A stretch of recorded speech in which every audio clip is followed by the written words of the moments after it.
Coming up next on Arizona Horizon, what happens to entertainment content and delivery if the Paramount Warner Brothers merger survives the courts? Also tonight, a look into the pricing increase on some Apple and Microsoft products, and a new approach to learning is helping Arizona students exceed national academic averages. Those stories and more next on Arizona Horizon. Arizona Horizon is made possible by contributions from the Friends of Arizona PBS, members of your public television station. Good evening and welcome to Arizona Horizon. I'm Ted Simons. A number of the country's most important sources of news and entertainment, including the likes of CNN and HBO, are kind of in limbo due to a delay in the blockbuster merger of Paramount and Warner Brothers. That merger is headed for an antitrust court battle, with Arizona joining 11 other states in filing suit to block the deal. Joining us now is Bill Goodekuntz, media columnist for the Arizona Republic. Bill, good to have you here. Thank you so much for joining us. The lawsuit, the merger, what are they all about? They're about control. They're about power. They're about making more money. They want to sort of run this thing through so that they will control, as you say. I mean, it seems like an inordinate amount of entertainment and news content. I hate to use the word content, but in this case, I think that's actually what it is. Yeah, with CNN, TCM, CBS. I mean, just go down the line here. They would all be under one umbrella. Right, and as you know, with any merger, there's going to be some jobs lost, a lot of jobs lost. That's what California, who's leading this lawsuit, I mean, that's one of their big arguments is this is going to be a catastrophic loss of jobs in the entertainment industry in California. But then it has other aspects of it as well, like with news. CNN, CBS, there's going to be overlap there. Who are you going to let go? The Paramount's already got their hooks in at CBS, and we've kind of seen the political ramifications of that. Is that going to happen to CNN? Supposedly part of this deal, Trump was guaranteed that they would clean house at CNN. What happens then? Talk more about that deal. What do we know about that? Well, it's all sort of entangled with a lawsuit most people think is frivolous that Trump filed against 60 Minutes a while back. CBS or Paramount, they settled for they paid $16 million to settle the suit, to make it go away. This was, in most circles, considered just like, a way for him to scare them, a way for him to get more positive coverage. Then they hired Bari Weiss to run CBS News, and that seems to have been the case. She's pretty much cleaned house at 60 Minutes.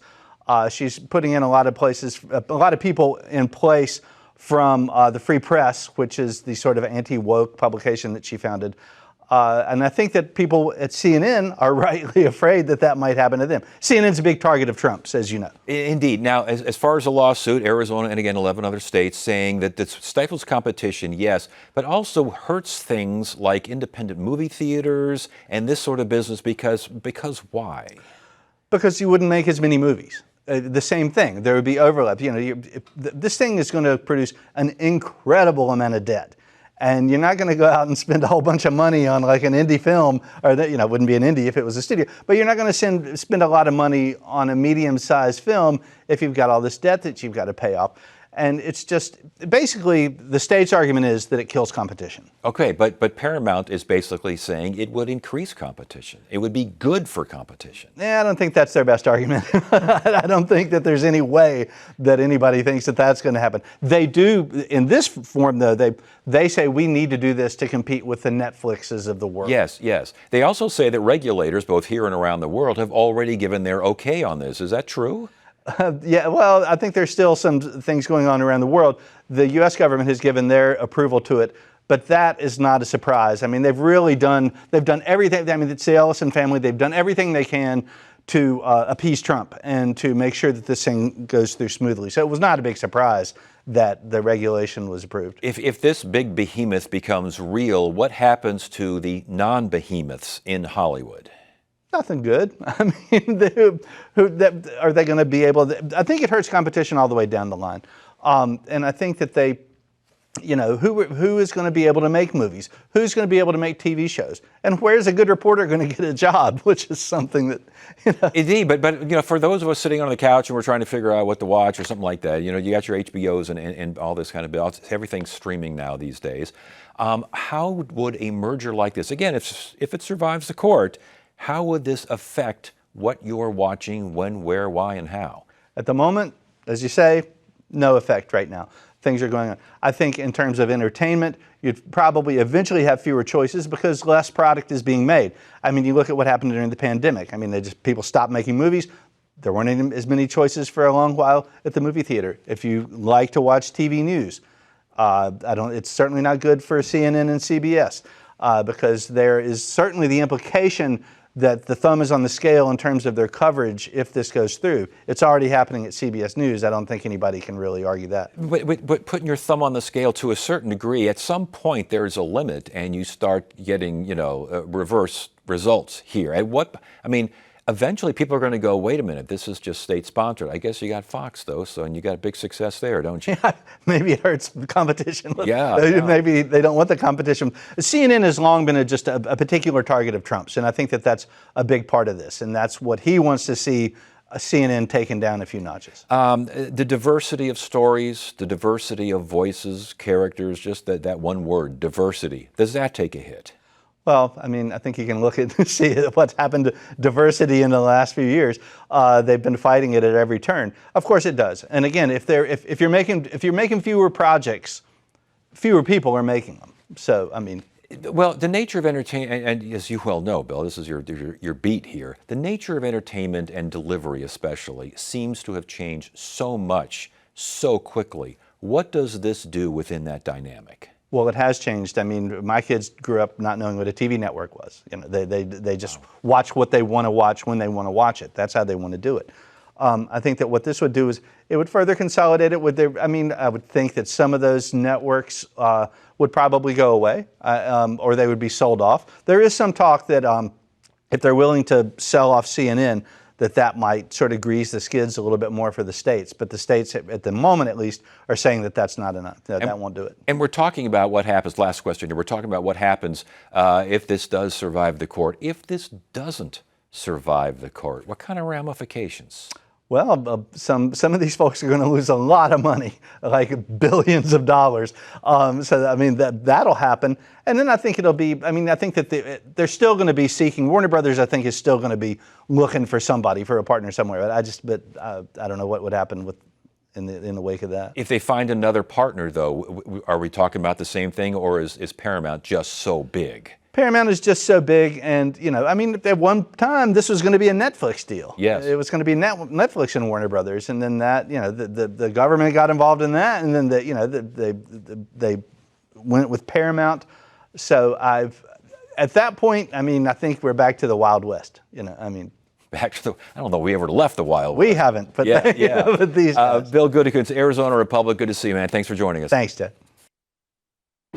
Sometimes you just want to celebrate America's new birth of freedom. It's a dream that I thought would never happen. Let's do it! It means that anything is possible. That is a perfect recipe for anything.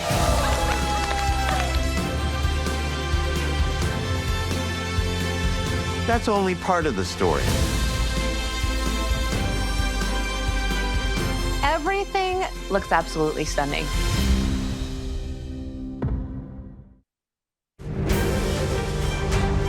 How much money are we talking about? A lot. Nothing succeeds like excess. I would do anything for this family. It's the stuff of dreams. I'll make him sorry. Where are they? Everyone said we couldn't lose. Not on our side. I'm warning you. Sunday night at 9 on Arizona PBS. Oh my God, you went to space. We mean to be a part of it. We mean to lead it. It's incredible, from slavery to space in 4 generations. We thought we were gonna be friends forever. I can sell that to myself. It's like you're going to Oz. It's glimmering, it's beautiful. There's this whole universe out there. I want to find out how far we can go. Tuesday night at 8 on Arizona PBS.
The AI boom continues to impact the technology industry, with AI's need for memory chips making for a global shortage, which in turn is leading Apple and Microsoft to raise prices on some products and fall behind in production of others. The shortage of memory chips is being referred to as Ramageddon. To learn more, we welcome Hitendra Chaturvedi from ASU's W.P. Carey School of Business. Good to see you again. Same here. This is impacting Apple and Microsoft most notably, but it's impacting the entire industry, correct? Every product that is going to use memory, what you call RAM, random access memory, is going to get impacted. Why? So basically AI needs this random access memory, this RAM, this particular chip, and then some, right? That is correct. Everybody seems to be blaming everything that my kid didn't have breakfast, so I'm going to blame AI. Yeah. But this one really is about AI. So let me give you an example. 2023, there were so many chips, they couldn't give them away fast enough.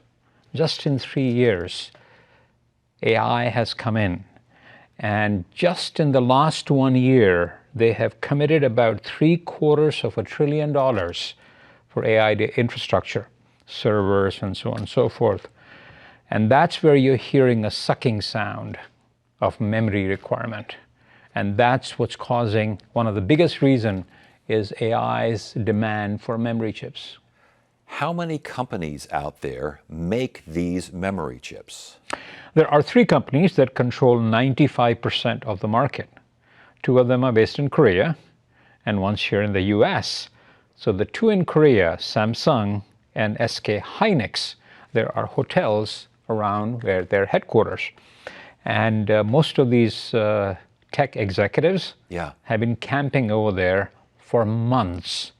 There's an insider joke going around. They are called the DRAM beggars because they're waiting for that memory chip for their tech products. Wow. And it really is making a difference. It's, again, not only raising prices for what's already there, but delays in production for what people want to produce. Let me give you some facts. So 2024, a standard 32 gigabyte RAM was about $85. Today, it is over $400. So for a $1,000 PC, that's 40% of the bill of material.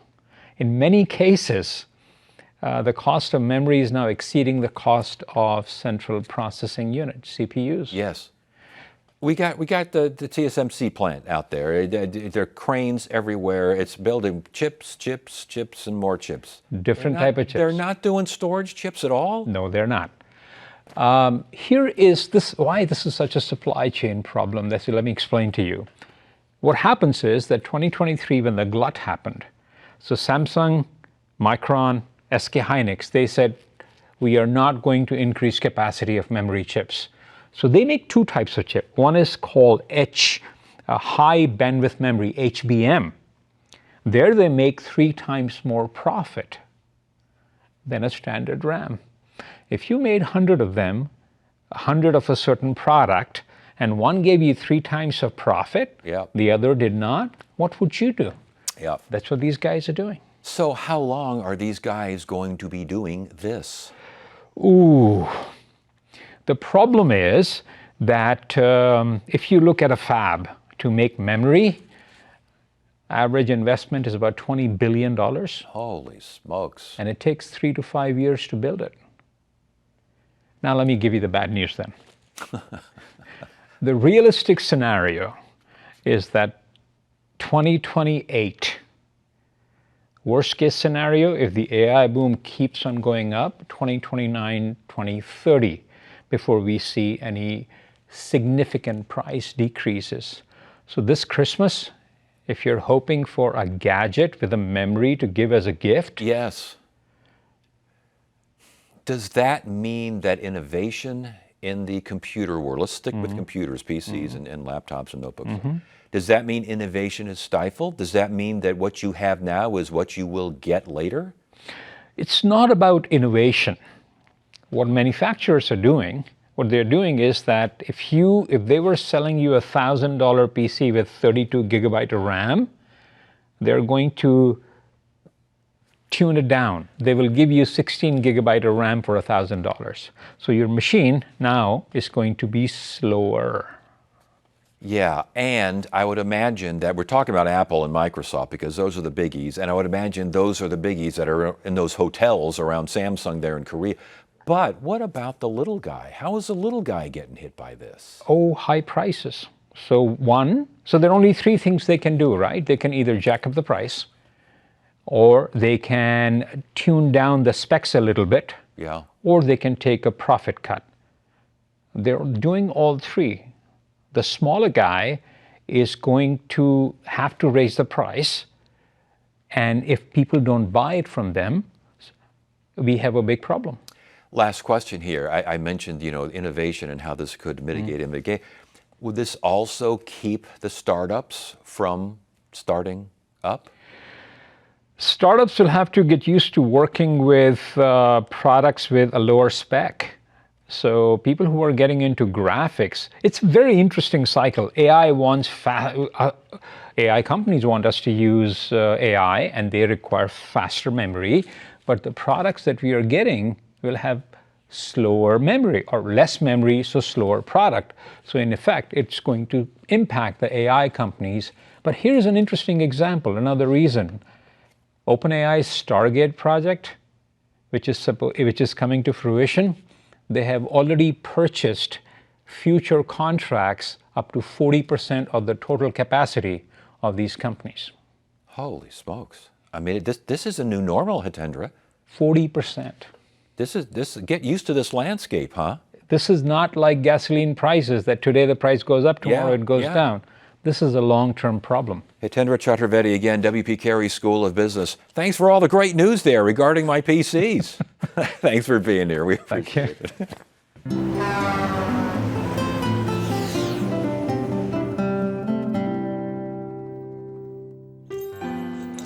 Along State Route 80 in southeast Arizona is the town of Tombstone. 2 miles west, at the end of a dusty road, stands a monument to its founder, prospector Ed Schieffelin. In 1878, Schieffelin sought riches in the untamed Mule Mountains, despite being warned that the only thing he'd find there was his tombstone. Schieffelin cheated death and discovered several rich silver strikes that launched a boom and established the town. By the 1880s, Tombstone was the county seat, filled with wild and colorful characters whose escapades were chronicled in what is now Arizona's oldest continuously published newspaper, the Tombstone Epitaph. The boom had ended by the mid-1890s. Over the following decades, Tombstone transformed itself into a town Ed Schieffelin wouldn't recognize by turning legends of its lurid past into tourist gold, and billing itself as the town too tough to die.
ASU Prep Tempe, powered by the Levitt Lab, is testing a different approach to education by way of a hybrid learning model that allows students to personalize the pace of their learning and the content they produce. The goal is to nurture curiosity, think critically, and lead confidently in high school and beyond.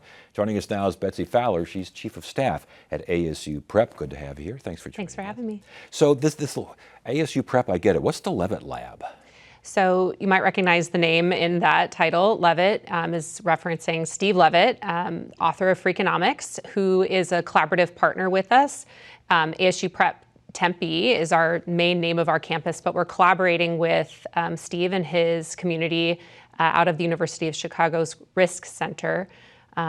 And so they're pushing us. He's known for being kind of an iconoclast in that field of economics. So. And the idea is what's like to redesign how kids learn. And what grade levels are we talking here? Talking high school, grades 9 through 12, and we've had students join us as 12th graders who are ready to launch and think about becoming an adult a little bit earlier. It's designed really for high schoolers who are curious, who are wanting to design more of their educational experience. And again, flexibility seems to be the key there. Talk about the process. Let's say a kid comes in, 9th grader, and he or she sits down at a desk, and what happens? So students have a lot of choice over when and how they want to learn the core curriculum. So we do leverage some digital tools. Technology has afforded us a lot of opportunities for flexibility. So students can make their way through math and English language arts and some of the science, but we also have times for them to collaborate with their peers, whether it's through seminar discussions, through labs on site, and then all of our students, including 9th graders, have the opportunity, because we're located right in the heart of Arizona State University, they can take ASU classes at no charge to the family, so they can fully integrate that into their high school experience. And that transfers with them when they get to college? Absolutely. They'll have both a high school transcript and a Research One University transcript as well. But the process for pace setting, I mean, how do we know that the student is, going like this at one topic, maybe going like this at the other?